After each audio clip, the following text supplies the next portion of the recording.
Passive tense বা sentence structure. Lesson 29 sentence structure 29। Future indefinite tense.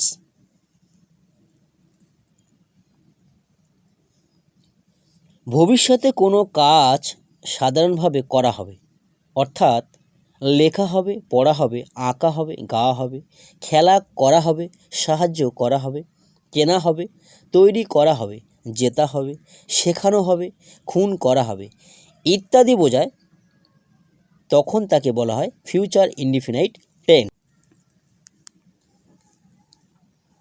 চলুন এবার affirmative sentence বা হ্যাঁবাচক বাক্যের গঠনের মাধ্যমে উদাহরণগুলো দেখে নিই।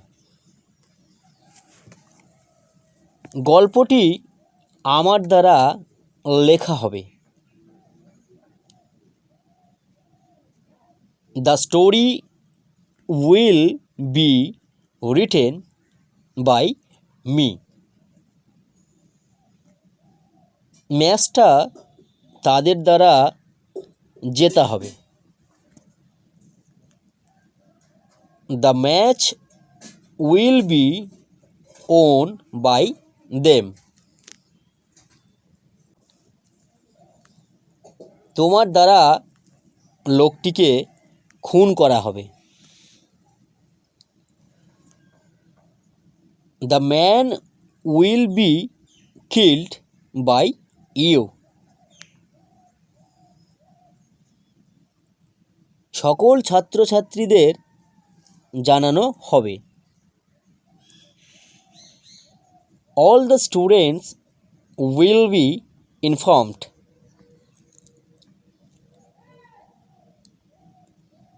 তানজিলার দ্বারা এই ছবিগুলো আঁকা হবে। This pictures will be drawn by Tanzila. চলুন এবার ফিউচার ইনডিফিনাইট টেন্সের সেন্টেন্স স্ট্রাকচারটি দেখে নিই। প্রথমেই subject plus helping verb will be plus main ভার্বের third form plus by, to, with, ETC plus object plus others. Notes মনে রাখবেন, নাম্বার 1, আমি আগেই বলেছি যে লেসন 20-তে আলোচনা করা অ্যাক্টিভ সেন্টেন্সের ভার্বটিকে সাবজেক্ট ও অবজেক্ট খুঁজে বার করার নিয়ম অনুযায়ী প্রশ্ন করলে অ্যাক্টিভ সেন্টেন্স অর্থাৎ কর্তাবাক্যের যেটি সাবজেক্ট হয়, প্যাসিভ সেন্টেন্স বা কর্মবাক্যে সেটি অবজেক্টের স্থানে গিয়ে বসে এবং অ্যাক্টিভ সেন্টেন্স এর অবজেক্টটি প্যাসিভ সেন্টেন্স বা কর্মবাক্যে সেটি সাবজেক্ট রূপে সাবজেক্টের স্থানেই বসবে। আগের উদাহরণগুলো দেখুন, বুঝতে পারবেন।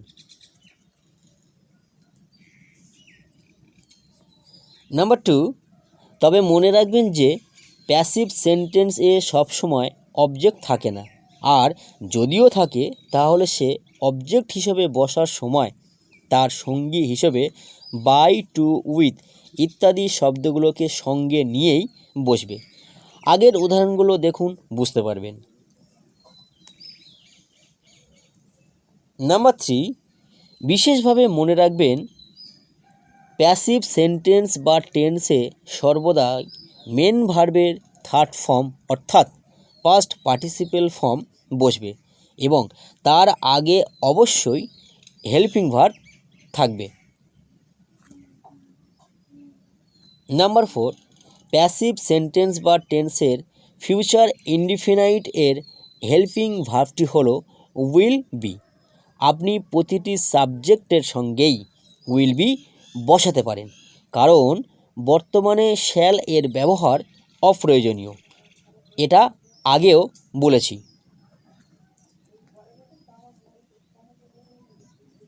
নাম্বার 5, ফ্রেন্ডস অবশ্যই মনে রাখবেন যে ইম্পারেটিভ, অপটেটিভ, এক্সক্লামেটরি এবং ইন্টারোগেটিভ সেন্টেন্সকে যখন প্যাসিভ টেন্সে পরিবর্তন করা হয় তখন আরও কিছু নিয়ম মেনে চলতে হয়।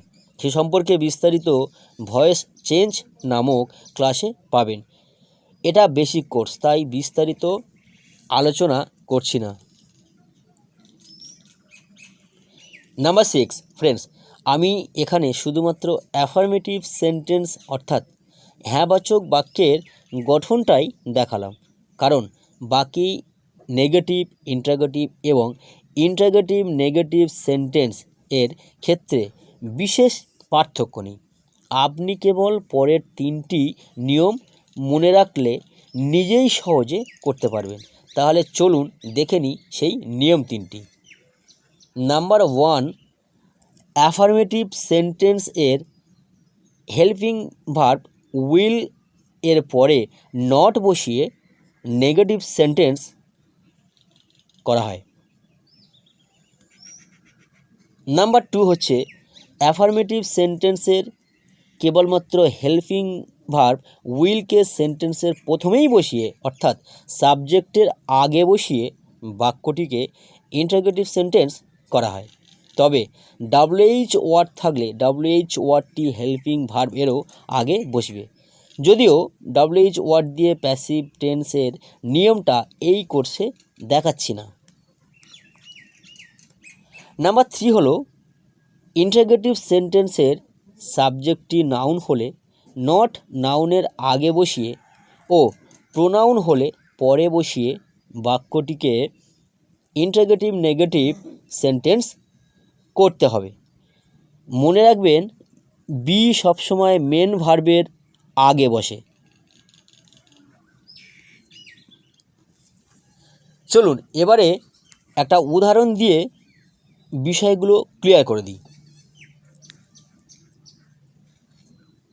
Affirmative sentence, the story will be written by me. Negative sentence হলো the story will not be written by me. Interrogative sentence হলো will the story be written by me.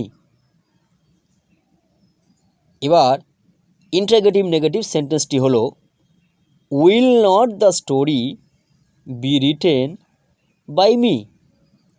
এই হলো 4টি সেন্টেন্সের 4টি উদাহরণ। আশা করছি একটা বাক্যের উদাহরণের মাধ্যমে বিষয়টা আপনাকে বোঝাতে পেরেছি। বুঝতে সমস্যা হলে আমাকে কমেন্টে জানান, আমি সমাধান করে দেব।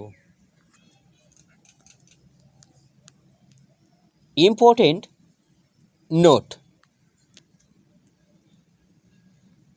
ফ্রেন্ডস, বিশেষভাবে মনে রাখবেন যে প্যাসিভ টেন্স বা সেন্টেন্সটি বুঝতে অসুবিধা হলে আপনাকে অবশ্যই লেসন 20 ও 21টা দেখা উচিত এবং অ্যাক্টিভ ও প্যাসিভ টেন্স বা সেন্টেন্স সম্পর্কে সম্পূর্ণ আরও বিস্তারিত জানতে হলে এবং এই প্যাসিভের সঙ্গে অ্যাক্টিভের ব্যবধানটা বুঝতে হলে আপনাকে অবশ্যই টেন্স লেসন 8 to 20 নামক যে লেসনটি আছে ওটি অবশ্যই একবার দেখে নেওয়া উচিত।